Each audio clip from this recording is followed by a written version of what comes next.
Baviliam Kerfile Cherry dus Shiaght Laa, Mish Marilyn Crellin.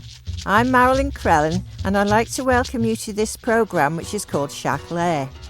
In Shiaght Laa this time, on Shiaght Laa and Shiaght Shaw, Leo Davada, a book of poetry featuring the work of David Callin, who talks about this collection. As Ober Culture Vannin, the work of Culture Vannin, Director of Culture Vannin Breesha Maddrell reflects on what the organisation does and tells us about the background to the Cultural Award Reih Bleeaney Vanannan.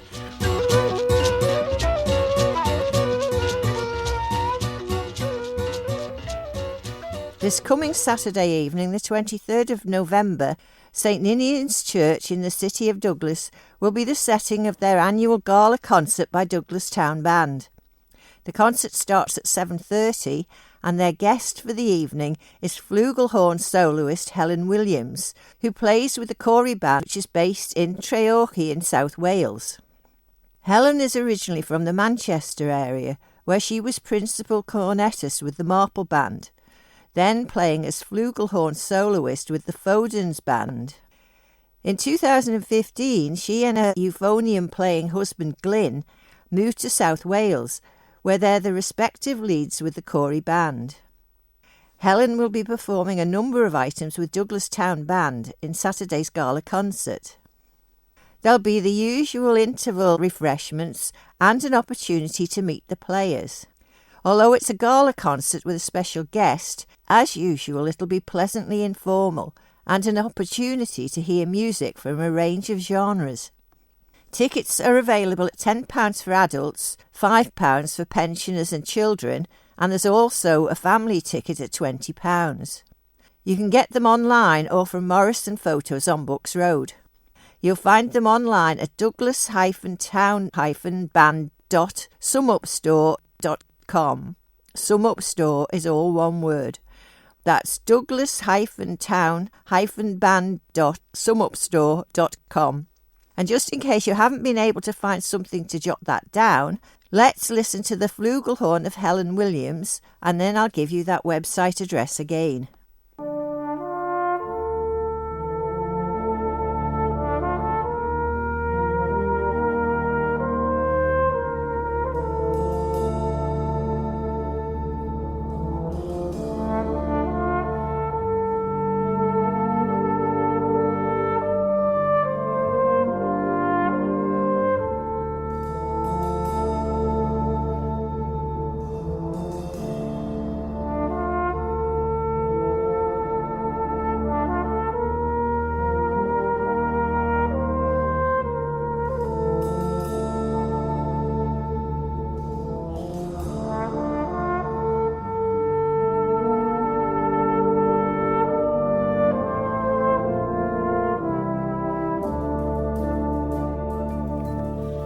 The flugelhorn of Helen Williams, who will be the guest of Douglas Town Band in their gala concert this Saturday evening, the 23rd of November, in St Ninian's Church at 7:30.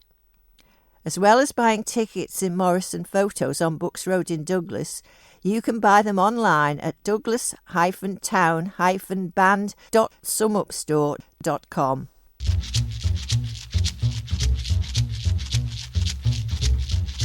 Mahailshin on Shiaght Laa and Shiaght Jerry, ta sheshach vardach Delian Vannin, cur aroi, bardach truda queltus and miol.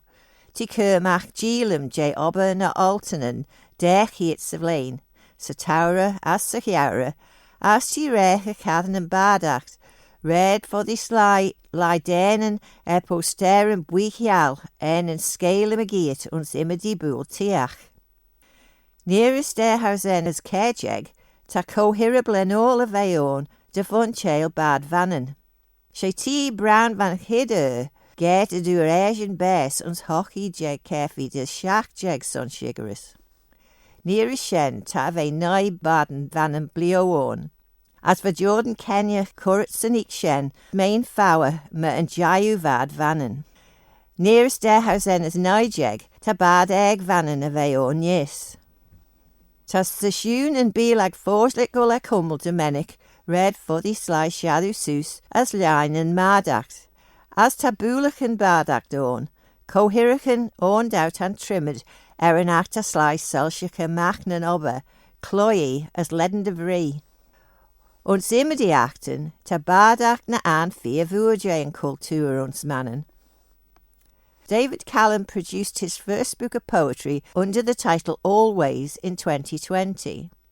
David was one of 3 editors with Annie Kissack and Hazel Tier of a special edition of poetry from the Isle of Man by 37 different poets, including Davy, Annie and Hazel themselves. Tomorrow evening, Friday the 22nd of November, sees the launch of a collection of poetry by David, so Shiaght Laa went to find out more.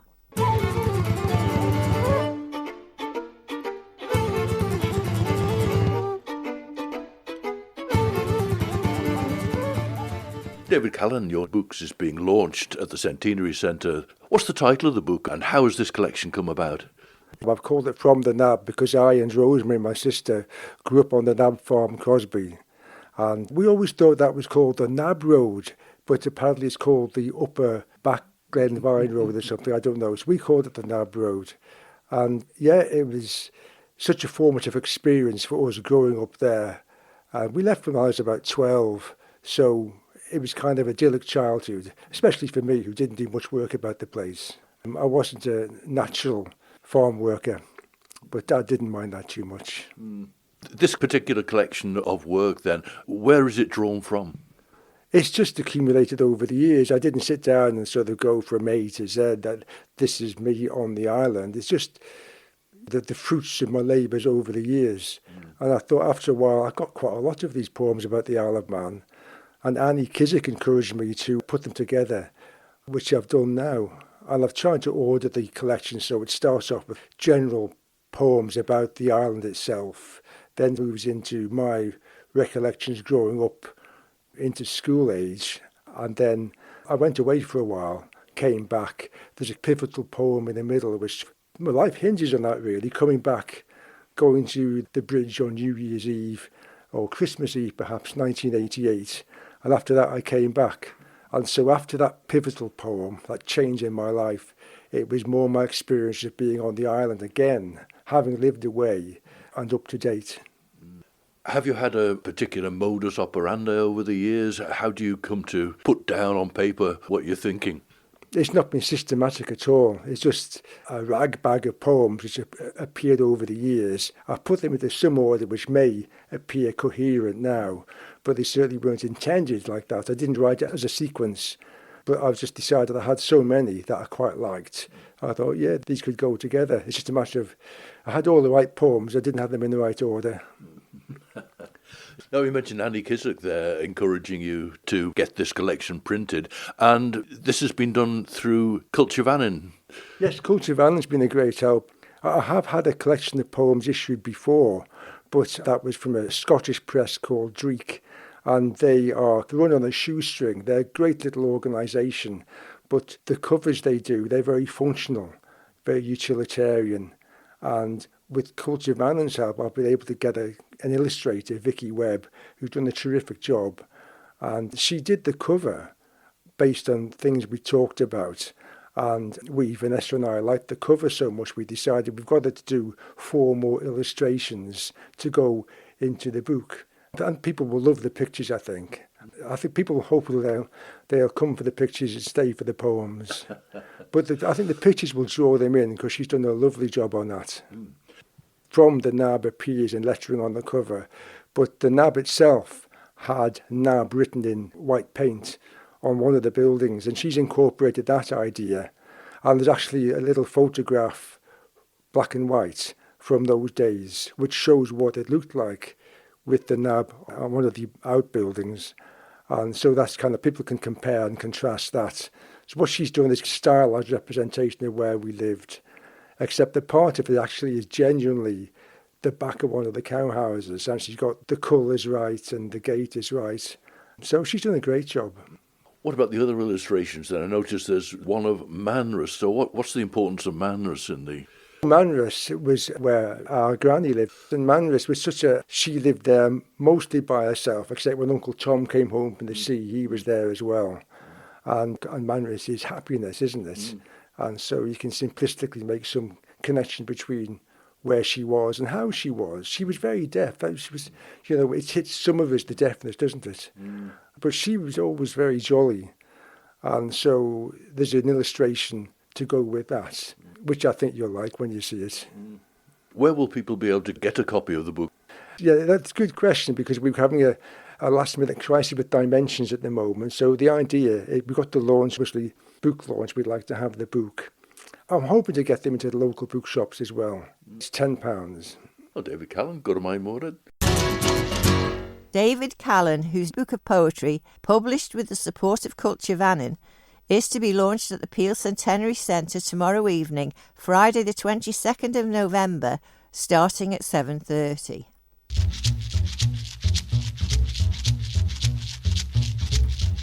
Va undenes erach vannon currite bun Joris slatus, ons naichi jeg carefy dis gis.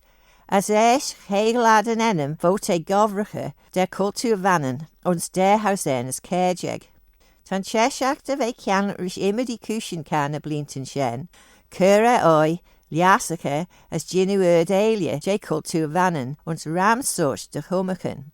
As Kirkuna der slider ronzache, Kermac Lioran as recortison, de Roilan ons achtenjach as rodden a smoo. Rishna blinten smoo jayanach, ta innedega culture vannon, a jit de ve care cruin, leden de issery, as onji ta fishigan, recortison sheehan, chochaslason, as says and der slider inzache cachlen kite de rudden, mukiaun mannen as e culture. As we heard, Culture Vannin has supported David Callin in the publication of his book of poetry. Poetry is just one aspect of culture, and Director of Culture Vannin, Breesha Maddrell, points out a living culture is a very liquid thing. It changes as people's perceptions adapt and develop. What, then, is the role of Culture Vannin in all this? Breesha shared some of her thoughts with Phil Gawne.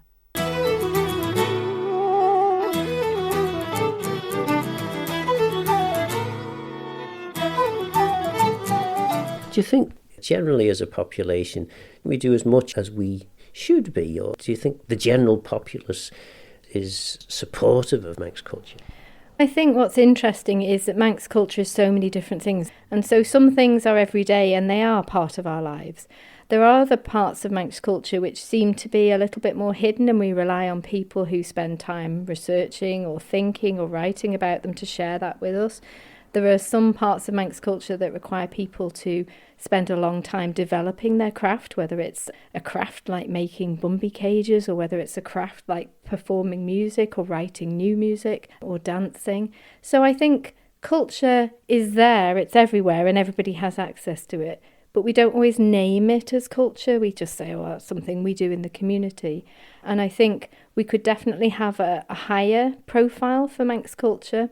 I always think of other countries. When you go on holiday, you'll go to various museums, you'll go and see different performances, you'll look for the culture, the arts, the heritage, the history of a place to try and understand it. And places that do it really, really well, that shines through. And you can be proud of your culture. You don't need to apologise for it. You don't need to think, well, it's not as good as this or that. We've got a really rich culture here. We could celebrate it more.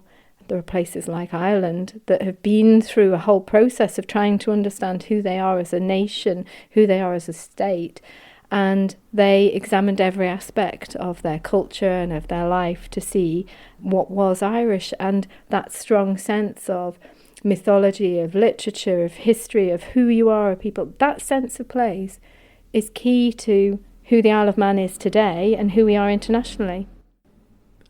Presumably, part of the role of Culture Vannin is helping people, providing the information, providing the sources for people to work out what the new sort of aspects of Manx culture should be. I think it's all about knowing that culture has different meanings for different people at different times, but everybody should have access to that. It shouldn't just be a certain set of people who know about it. And when I went to school, I didn't have the opportunity to learn Manx. I didn't have the opportunity to find out very much about Manx music. I didn't get taught very much Manx history. But the teachers who did tell me about it unlocked little parts of the world for me. And it's a really important thing. And I think there's a lot that happens in schools now that didn't happen in the schools before, and we should be incredibly proud of that. And I think sometimes the younger people and the next generation will know more about Manx culture than my generation did, just because of how we treat it and how we say this is part of our life. So sometimes Manx culture has great impact and sometimes it's very subtle. And the important thing is to try and lift it all up. There's one bit might be shinier than another bit, but it's all part of Manx culture. It's all important. It may be the sayings that you have in your family. It might be, my grandfather would always talk about "Rishwoo," big weather coming, and it was just a phrase that he had. And that's part of this intangible cultural heritage that we'll hear more and more people talking about now that the UK has adopted the convention, the UNESCO Convention on Intangible Cultural Heritage, and we would hope soon that that would extend to the Isle of Man. When I was at school, I was lucky at primary school in that the head teacher, Arthur Crellin, was very keen to do things like Manx lessons and teach about Manx history and aspects of culture. But when I got to secondary school, it was almost like the Isle of Man that I lived in didn't exist. The people that you intermingled with in the community that were clearly Manx and had very strong Manx ways about them, we never got any of that. In a way, children now, even though that strong sense of Manxness probably isn't quite as pronounced maybe as it was 20, 30 years ago, at least children now get this through the schools.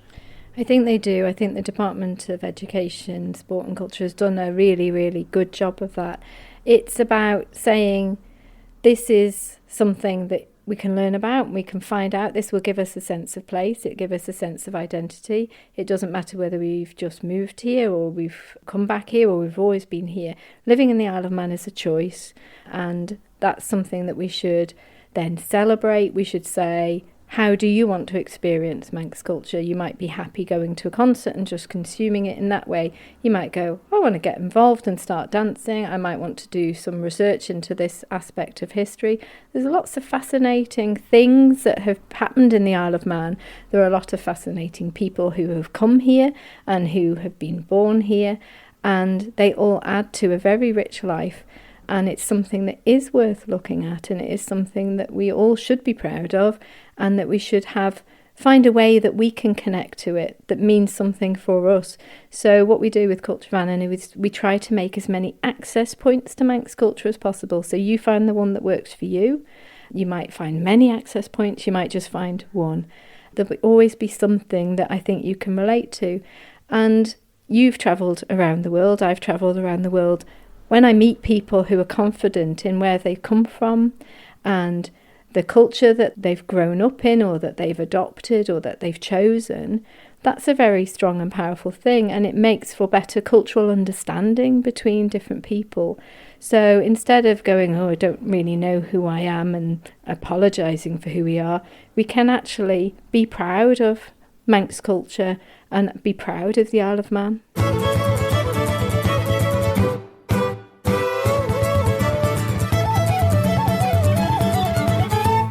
Director of Culture Vannin, Breesha Maddrell. Ta slight a cian at Rishgethan smooth vis Reih Bleeaney Vanannan, Ginu shen, an order velad goil solia jane at had Ginu. Tad goil solia jay jichan an einish vai imidi sorts de hiawan. For the and feinish jichan fear an casla, crocha an eish ta gol efeistje. As fag and ruthenjach as a no, as feather an act take kianglerish ruthen ella, Curt hatnas mool yorish heden. Mishen te cur and leich eg a heden. Ni shen as ulju eg a tresh yorje in vlain, ta culture vannin, shira tia vannin, de en mislai de chosna an ound de culture all, Reih Bleeaney Vanannan. Son sly can tuns acten jachvish bay culture all vannin.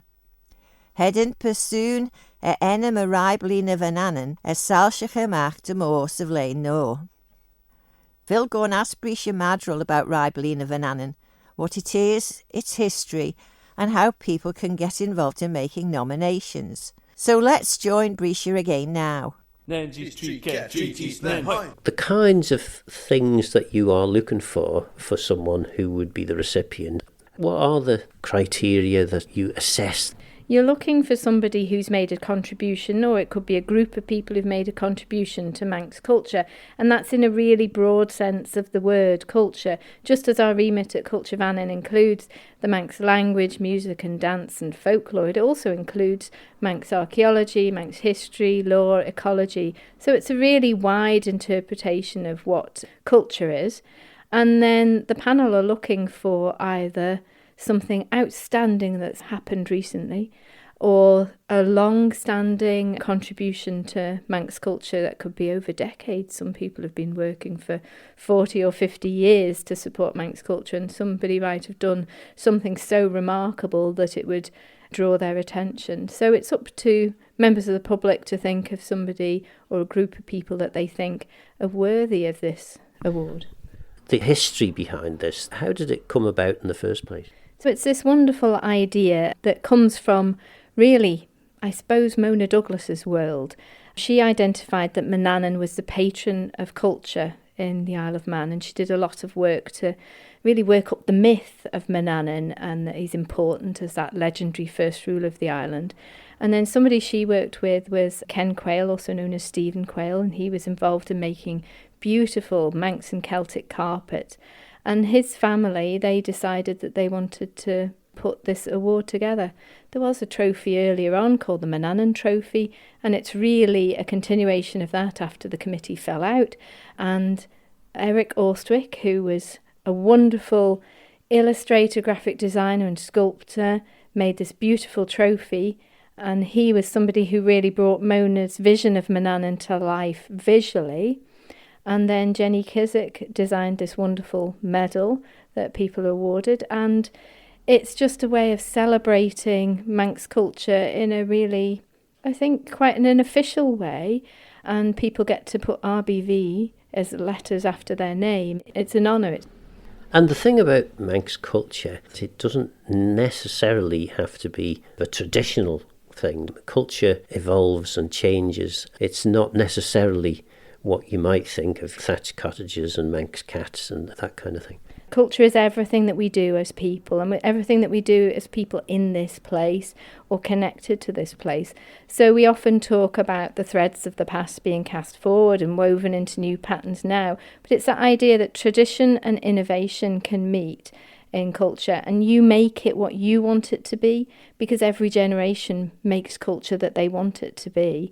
And there will be echoes of things that carry on through the centuries, and then there'll be brand new things that appear as well.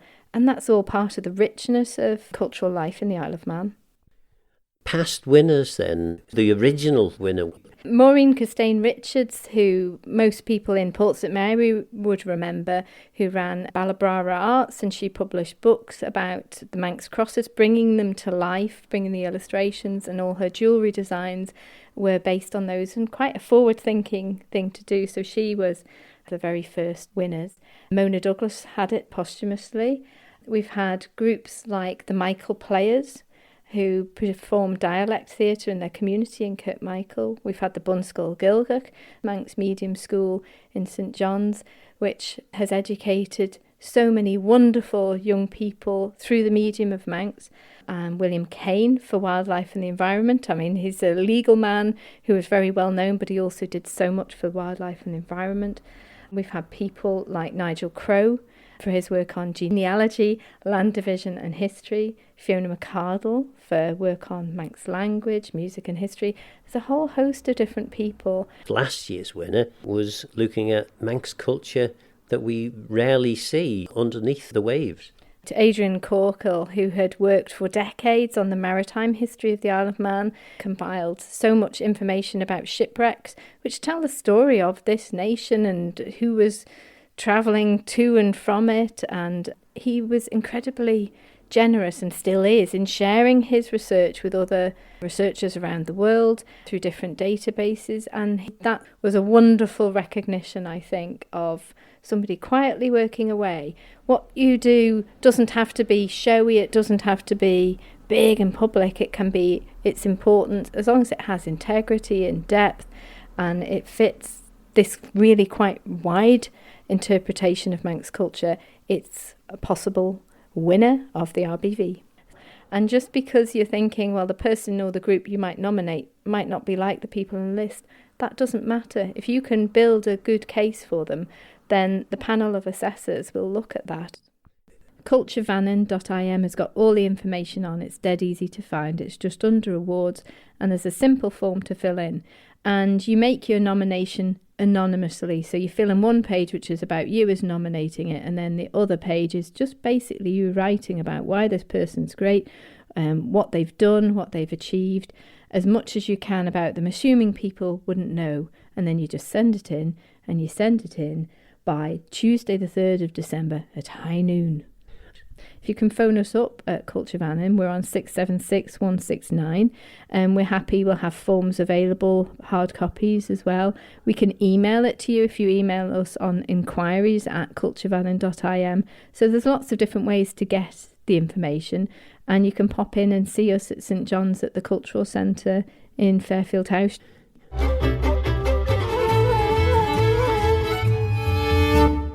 Breesha Maddrell, Director of Culture Vannin, which coordinates the annual cultural award, Reih Bleeaney Vanannan.